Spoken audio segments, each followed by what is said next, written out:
Welcome back to E3, Engage and Empower with Empathy, a podcast brought to you by the Empathy Collective, a consulting firm that helps business leaders inspire change, one conversation at a time.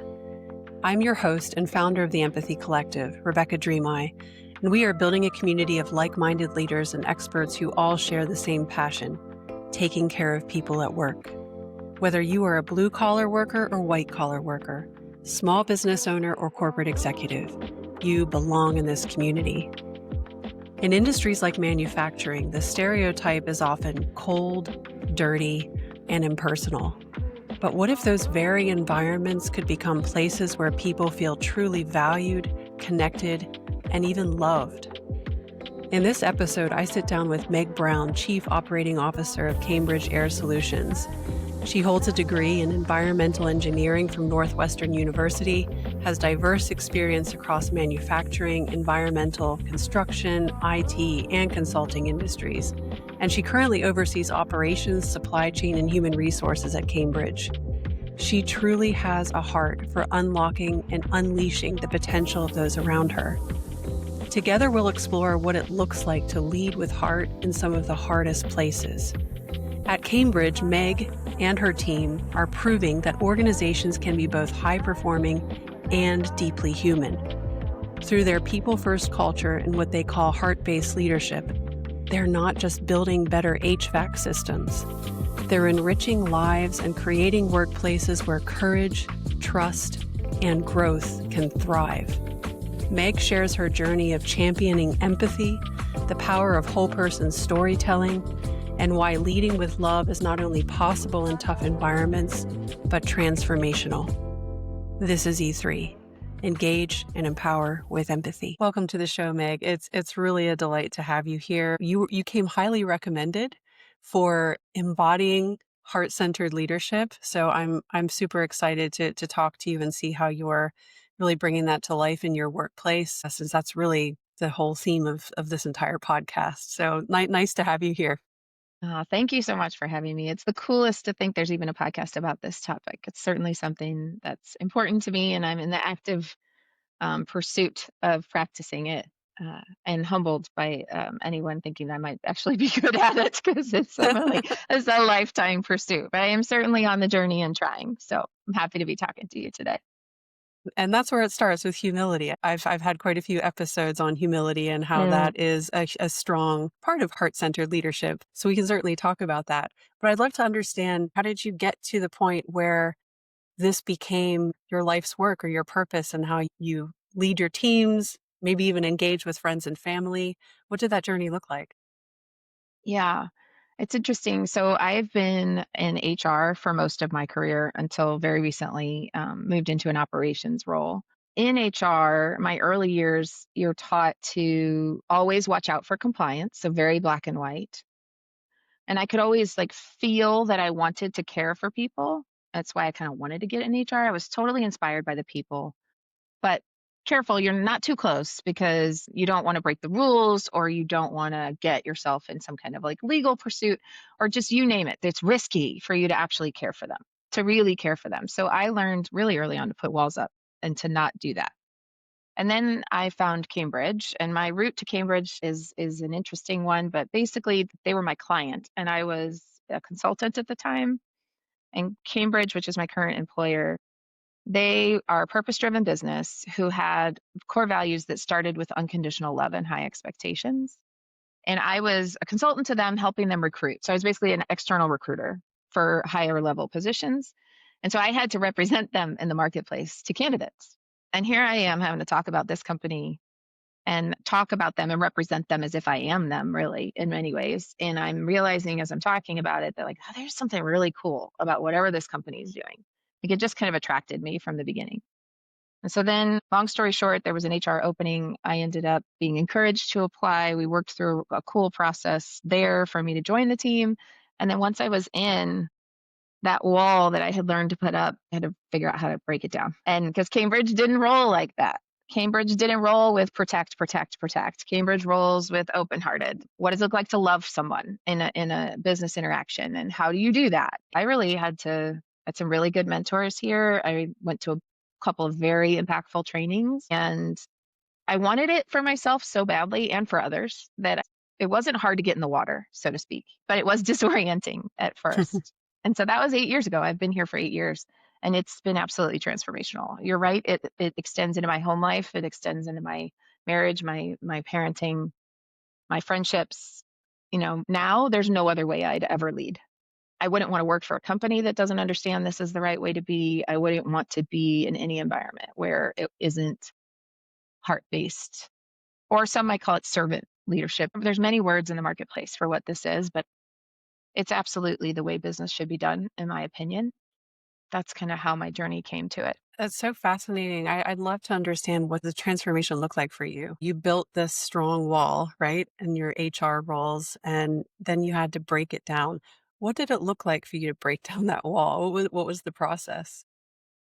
Yeah, so it would be, probably the most extreme example that immediately comes to mind is the first time we were letting someone go, and I was in the HR seat. So it's my first time as Cambridge's HR person overseeing a termination, and I was doing it the way I would have done it with the walls, right? I was protecting, I was pulling together the legal, if there was legal implications, I was doing all these things. And I remember going to my leader at the time, Mark, the president, Mark Braun, and being like, okay, so here's what's happening, and like reporting out. And he was like, what are you what are you talking about? And so suddenly he started asking me really open-ended questions like, hey, how are you gonna use our core values in this conversation? How are you loving this person? And I was like, what are you talking about? No, seriously, like what we have here is a little bit of failure to communicate because I didn't know how to do it. What do you mean? How do you do that? We also have to protect the business. That's still real. That doesn't go away. There is risk to a business in human interactions. You can get accused of things that you may or may not have done. Like there is real risk sometimes. But how do we love this person and do that? What does it look like to do both? He really helped me understand it and helped me realize there was a wall and that I needed to rewire a little bit of how I would approach things. And so that process was slow, practice, very, very rarely perfect. Training helped. I went to a Dare to Lead course taught by a dear friend, Justine Folker, Brene Brown's Dare to Lead, and changed my life, helped me understand it in a very different way, helped me understand empathy, taught me empathy in a skill-based way. That was pretty early, and so that helped a lot, and that gave me words. And so then you're just practicing and screwing it up and doing it up better sometimes and feeling like, "Oh, that was different. That felt really amazing." And just staying in the practice of it. And trying one of the things that's important to me is circling back when I screw it up. And so if I can stay committed to that, then that's real practice. I love that you mentioned Dare to Lead because we actually use Brene Brown's. She does a nice video on empathy versus sympathy, Eh, I love and that we use video. that in our You want a workshop with sandwich? leaders. Yeah, do you want a Right? sandwich? You want a sandwich? I use it in one of my workshops with our leaders too. Yeah, I actually used it spontaneously because they were having a cool conversation about this, and I was like, "Oh, I have a video. Give me a second." And I like went and got my computer. And I was like, "Oh, this is a perfect time for that little short." Yeah. It's We the got a good best, laugh from right? people. I don't know how your leaders reacted, but the team that we worked with most recently, she leads a customer service team, and she said we're in team meetings and we actually reference the animals in that video. Like, are you being the gazelle today? Are you the I love bear? it. Yeah. So they it Yeah. really resonated with them, and they're using that now as like code language for how they're behaving as they work with their team and work with their employees. So that's super cool. I just love one of the things that Brene is so gifted at, I think, is giving words to things that we can use to describe an emotional situation. Yeah. And that has really helped me a ton. Even just the concept of empathy misses. What are they? There's a few. They look like this. Once you understand that, you start to see it. You start to know how to avoid it. You maybe get frustrated when other people miss with you. Some of those kind of Yeah. things.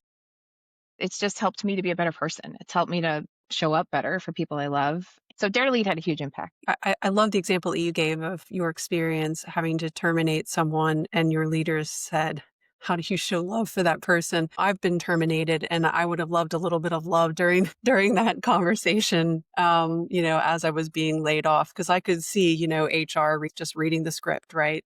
Talking about Yes. compliance. Yes. because that's what they're told Yeah. to do, and that's the mantra, and that I think that's the most of the time the experience people have during a layoff situation. But what's fascinating to me is I'm just starting to foray into the manufacturing industry because for some Yeah. reason the universe is pulling me in that direction. It just feels like a place where I need to be right now, so I'm just going with it. Cool. Yeah. It's good to be with the makers, Rebecca. It's good to be with the makers. Yes. Yes.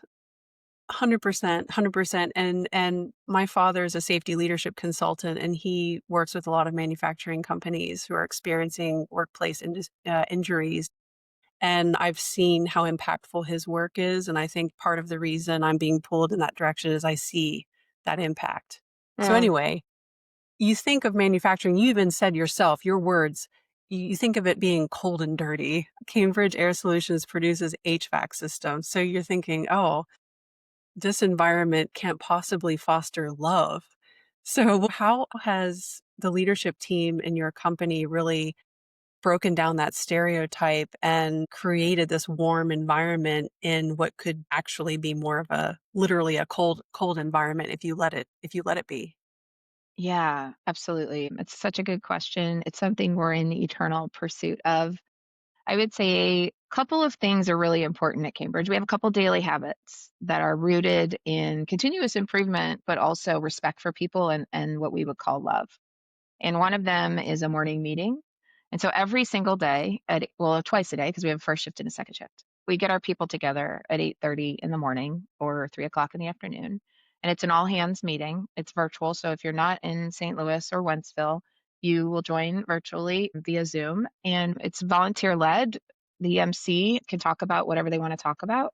If I hired you tomorrow, Rebecca, you could sign up to MC and you could lead the whole company in a meeting, a 15-minute stand up meeting, and some of the pieces that are heart based in that meeting that really matter are one, that volunteer led gives somebody an opportunity to grow. And it's the most supportive environment you're ever going to find because we clap for everything. And then two, the second portion after we stretch and the MC shares whatever they want to share is called grateful appreciation. And so anyone can grab the microphone and share something they're grateful for, or someone, or internal, external, my wife, my kids, us, maintenance fixed my machine last night. Thank you, whatever it is. And every day we open the mic for someone to choose courage and to share something that's on their heart for grateful. And we've been doing that every day without missing a day for, I'm going to say, 10 years. It was 10 years ago we found out about this idea. It might be a little bit less before we actually started it ourselves, but every bit of it.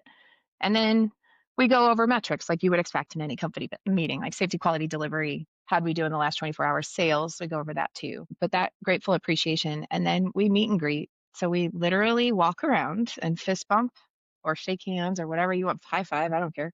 And we say hi to each other every day at 8:30. And so that I think is a small thing that we've committed to a daily practice that I think is the heart-based stuff because it's like, "Hi, Sam. Hi, Jared." Like, calling someone by their name and saying hello to them is you see them. You understand they're a dignified human being worthy of saying hello to, right? And Yeah. then grateful appreciation is a powerful practice for the promotion of joy and all the good things we know gratitude practice, or even the research tells us gratitude practice can bring into a business. But then there's the other side of the equation, which has been harder for us, which is how do we help our leaders know to lead like this? I was hired. They wanted me for this role and I had walls up. I was humbled when I got here to be like, oh, Lordy, I got to relearn how to do some things. Right. And so if that's true for me, that's true for all of our leaders. Like that when they come here, there are going to be the people who were trained like this, or sometimes maybe even raised like this, right? There's a lot going on. And so we were able to figure out using just a couple of different training tools, like how do we actually teach heart-based leadership and finding our people, so to speak, other people who care about this was phenomenal when we got connected with the Association of Manufacturing Excellence. They are a community of companies pursuing excellence. They don't have to be in manufacturing, but most of them are. And one of the key pillars of AME's approach is people centric leadership. That's what they would call it. We call it heart based. It's the same thing. Yeah. And so when we got connected in that community, that helped a lot too. What does it look like to see how other companies do this? There are other companies that do this. How awesome is that? Let's learn from each other. And they're also in manufacturing. What does that look like to work together, to learn from each other? because this work isn't easy. We really are trying to buck the trend. Like you said, manufacturing is a high paced production is most important along with safety, of course, but you're like, go, go, go, go. There, it can be a very intense environment and sometimes dark and dirty. Not here, thankfully, but that's very true of many, many, many manufacturing plants across the world. And so, what do you do? How do you love people in that environment? Well, for us, it's those daily habits, and then we try to get our people leaders to know what it looks like to do one-on-ones that allow for space for people to really connect, to use empathy in their leadership, and then help them do that. And those couple things are allowing us to be in this transformational space where we're starting to really see the impact of what that looks like, and where we're starting to really feel how good it can be when you can get people in this mindset of heart-based leadership. I'm just curious, do you have an example of how you were talking about how do we bring our leaders up to speed with this new way of leading, especially if they come into the company with their walls up just like you did? Is there a particular program that they go through? Do you have a specific example of one leader who had a pretty significant transformation after joining your company or maybe after being promoted to a leadership role in the company, where you really saw a huge difference in the way they led and how it transformed their team? Can you think of a case like that? Yeah, absolutely. So first, we do have a tool that we use. We have a training course that's required for all of our people leaders. We actually found it through AME. So I met a Mm. woman named Cheryl Jekyll through going to AME conferences and getting to know that community. And she helped us with a product she had created called Core Leadership. And it's a heart-based coaching style of leadership, which I think heart-based and coaching are the same. Not all places would probably say that, but here they are. And so we've adopted Core. We've put 75 plus people through it over the last couple of years. We're to the point now where we can teach it ourselves, which is phenomenal. And so that's our kind of standard, if you will. This is what it looks like to lead at Cambridge. And it has things in it like how do you manage your emotions? What do you do when you feel triggered? How do you do good reflective listening? Like we're really focusing on some of those, the hardest soft skills, right? And so that's the method. And then of the folks that have been through core, I mean, there's so many examples of leaders who've had to do like similar journey, break the wall down. What does it look like to really sit in empathy with my teammate or my direct report, even when I'm incredibly disappointed in them, right? Or when there's something going on. And I think one of the examples are almost generic in sense, really, but it happens daily here, is if someone is struggling, whether they're not hitting production or they don't seem like themselves or just something's not right on the shop floor, that people leader, I know without a doubt, no matter who it is in both of my plants, that they will pull that person aside and check on them and choose curiosity first. That's another one of the skills we learn in core is asking open-ended questions. And so what what's going on? Are you okay?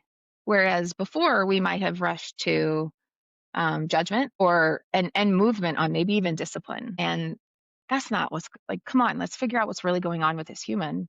Are they okay? You know, and we start there. What's really impacting you? And sometimes we learn of really big life things going on for people. And so we like to give space and grace for those. I've had leaders be like, hey, Meg, I know I'm supposed to, in normal times, this would be a disciplinary action or this would be something that we would really take pretty seriously. And we are taking it seriously. But given what I know about what this person's going through, my recommendation is that we just give them a little space and hold them accountable for sure. We're not a loosey goosey place, but allow them to go at the pace that they can instead of punishing them for something else. And so watching leaders move away from the stick, if you will, like a if you don't, I will, to who are you and how can we grow has been the coolest thing. And it's not easy work, but my team is regularly performing in that kind of a way. And there's so many people that are now supervisors who've got promoted because they learned that or were on the receiving end of that. And then they get to the supervisory seat and they often say, "Woo, this is hard." I think, yeah, yeah, it is. It is. You're right. And some of the things I've seen them do that's really cool that kind of, it's just neat to see is they'll work together to practice a conversation before they have it because they now deeply understand how important the conversations can be, especially if it's a feedback kind of a conversation. Yeah. And so my team, they'll practice. You pretend you're so and so, and you tell me what you hear and what am I missing? It's just the coolest to see them do that. I also think like promoting that leadership is a team sport is something we've also learned here at Cambridge that's been powerful because it can feel really solitary and lonely. And in reality, there are so many people in any organization trying to do what you're doing, and they have the same problems as you have. And so if you can just find each other and look left and look right and really talk to each other about your own struggles, it can just help it feel a little more team based, even just the leadership of folks. That's so wonderful. You've created such a collaborative environment. And you even mentioned earlier how other manufacturers are working together to learn from each other on how to implement some of these best practices. And for, based on my experience and in my previous career, the companies in my industry were not collaborating in that sense. It's almost like you're the competitor. We're not going to. Yes. So that the Yeah. fact that you're so open Yeah. to share best practices on people-centric leadership is really, to me, that's novel coming from Mm, where I came from. And then the fact that that translates internally as well, where you're encouraging leaders to collaborate and not feel so alone in their leadership roles. I agree with you. I think that's incredibly important because we've seen the same in our consulting practice where leaders feel incredibly isolated. And then as soon as yeah. they go into like a peer coaching session with us, they're like, "Oh, this is great. He's Yeah. experiencing the same challenge with his direct report than I am." That's right. So yeah, you don't have to go it alone. No. I also I think it's been really important for us to find like-minded companies. I do think I've worked in a lot of industries in my career. From construction to IT to consulting. I just think I have not come across an industry like manufacturing who has been as open as what you're discussing, like what you're pointing out. It's true. Now, it's not true of all of manufacturing, but in many ways, that is a common factor that we found it through AME is there are companies who will let you come and see. Now there's certain companies we probably wouldn't let come and see if they're direct competitors, right? Like we're not foolish for goodness sake. But like we open our doors for tours a couple of times a year on purpose. It's good for us. It's good for people who get to come and see what we do. We learn something every time, and we're paying it forward because we learned how to do what we did by going and seeing somebody else. And so I think that finding that kind of vein in manufacturing of those kind of manufacturers is really cool. And often I've learned a couple phrases I listen for or I look for. It's like people centric, heart based, or purpose driven. Often family owned, not necessarily always, but in the family owned environment or at least privately held environment, whether it's family or other, they have a little more flexibility to be able to do these things, right? And so my hope is that we can prove the business case that business can be a force for good in the world, and that here at Cambridge we are one company striving to be in the positive yes it can column, and to absolutely kill it in business results too.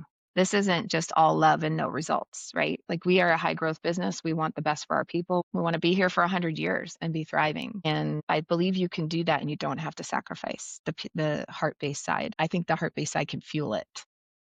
And so we've been lucky enough to find other businesses that think similarly, and that's been really, really helpful. I'm glad you mentioned that because my next question for you was going to be, how do you balance that people and performance piece? Because I feel like the question I always get from leaders is, well, if I focus too much on this, the coaching and emotional intelligence side of leading, I don't really see any direct impact on results. So why should I care about this piece when I can just be very compliance driven and just focus on executing on our objectives? What would you say to that objection? Yeah, a couple things come to mind. One, you can't afford not to. And the reason I think that is because we have shortages on talent across the board, especially in manufacturing. And so, like, the economy of the people looking for work now, really our younger community is looking for this. They demand it. And I want them to because I'm like, heck yeah, let's get more companies doing what we're trying to do. And so I think you can't really afford not to because then companies that don't understand this really is where we're going, like this is the right way, so to speak. are going to get left behind, in my opinion. So I don't think they can afford not to. I also know, and honestly, Gallup can prove the business case for engagement, which is another lens to look at the thing we're talking about, right? I think heart-based leadership has a higher likelihood of creating actual engagement with your people. And when you have higher levels of engagement, productivity goes up, safety incidents go down, profit goes up. It's proven in the data with Gallup, who has been surveying thousands and thousands of companies using their engagement survey for many, many years. And so the business case is real. It's there. And I also often, because that will happen when we have tour guests that come, they'll ask us that direct question in the Q&A. And I also think it can be scary, right? Like I have my walls up, right? The idea of doing this a different way is so disorienting to some, especially, high-powered business leaders. It can be like, well, that's not how I got here. And so the ability to change the game and to have the courage to do that can be really hard to muster because you're facing a lot of hard things at that spot. So, and that's a pretty personal, deeply personal journey for a leader. And so that part, I just have empathy for them in that moment, I guess is what I'm saying.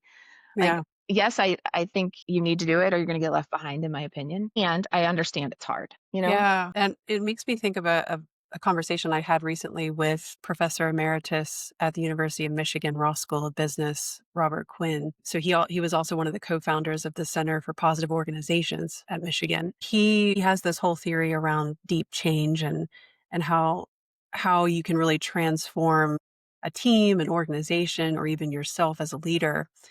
And it really starts with a specific mindset. And he said, anytime he would go and coach leaders on this methodology, they'd get to the end of the session and he'd say, okay, what are you going to bring back to the business next week? And they'd all freeze because they were scared. You mentioned courage.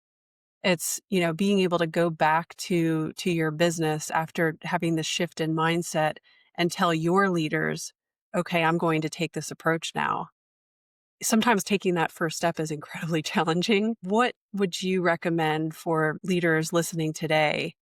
What would be one just tiny practical first step they could take to start building a more people-centric culture, even if it seems really daunting? Yeah. Ooh, there's one thing we do that I think is small but mighty. And so that's what I'm going to share. It's another habit that we have, but somebody somewhere in Cambridge did it the first time. So they were the courageous one. And so it's called personal professional check in. And what we do is it's meant to be the top 5% or the bottom 5% of whatever's going on for any given person, personally and professionally. And so we start our leadership team member meetings with that. And every single member shares professional and personal check in. How am I doing? Top five, bottom five, not 5 items, 5%. We really want to know the real deal stuff. Now, any given day, I get to choose how high or low I go, right? I'm in control of my own vulnerability and my own trust of the group, which is sort of the beautiful hack of it, is that any given time, any leader can choose how deep they're going to go. And the only thing we say in response is we say it all at once and we all say, thank you for sharing, and then we just move to the next person. In our world, that means we go left. And so in Zoom, it would mean someone would just type in the chat next so that it's just a nonverbal, we know the order. So how are you doing highs and lows personally and professionally? And if you need to set a time limit, set a time limit. And the only response is thank you for sharing. There's no advice. There's no, oh, that's terrible. There's no nothing. You just thank you for sharing. And I would say that's a powerful way that we anchor in connection with each other before we do anything. And that has trickled down. So we have a lot of teams that will start meetings, almost all our teams probably, with personal professional check-in now. And so I think that's a small but mighty step a leader can take because they're in a room somewhere where they get the opportunity to kick off somehow. And they could choose a connection in order to start saying, I'm going to hold space for you to tell me how you're doing as a human. And I think that's a powerful thing a leader could try and just start that and see what happens. I love that. That's super easy to implement. There's, very little effort. It's just getting it started, right? And then you get a nice window into the humanness of your team that day. Yeah.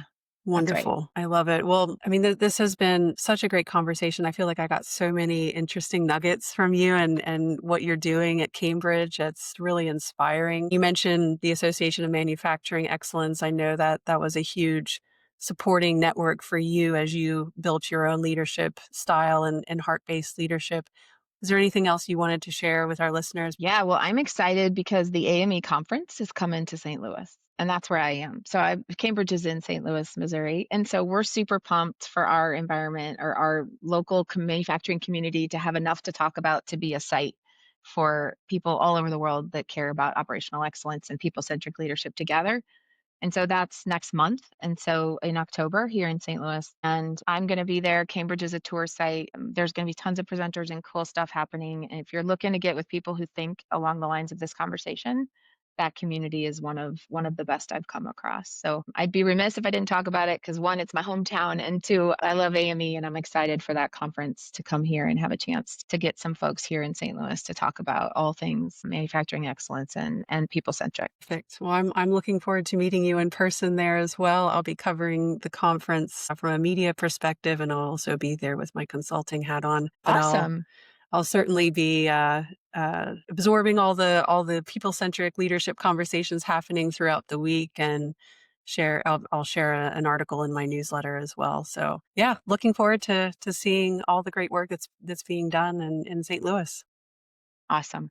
That'll be good. If anybody's curious about Cambridge, we also have a spot on our website for tours. So if they are intrigued by the things I was saying and they want to see us, that's another option as well, is that you just cambridgeair.com, look for the tours, and you'll be able to see if you want to come and see us virtually or in person. You can sign up anytime. That's great. I love that you have opened your doors up to folks who want to come and see how the magic happens. Yeah, exactly. Cool. Well, thank you so much for being with me today, Meg. Awesome. Thanks, Rebecca. Have a good day. If you enjoyed this podcast and would like to hear more, please subscribe wherever you like to listen to podcasts.